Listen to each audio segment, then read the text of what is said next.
Sonra bir karışık olacak.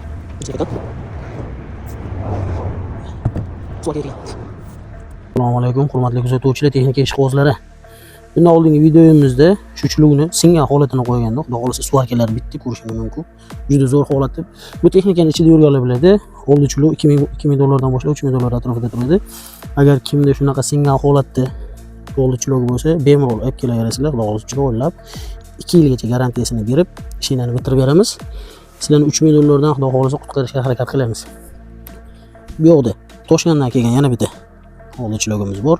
Xudo xolasa bu kishini ham chiroyli qilib svarkalarni qilib egalariga topshiramiz. Andijondan ham bitta kelgandi. Bundan 3 ta edi. Xudo xolasa unisini olib berib qo'yib berdi. Rosa chiroyli holatda o'ynadi, ishladi. Xudo xolasa ustamiz 2 yilga garantiya berganlar, ko'rishingiz mumkin. Shu yerda shunday 2 ga bo'linib ketgandi. Mana videosini ham qo'yaman. Bemalol aloqaga chiqaverasizlar, kimga shunaqa xizmat kerak bo'lsa.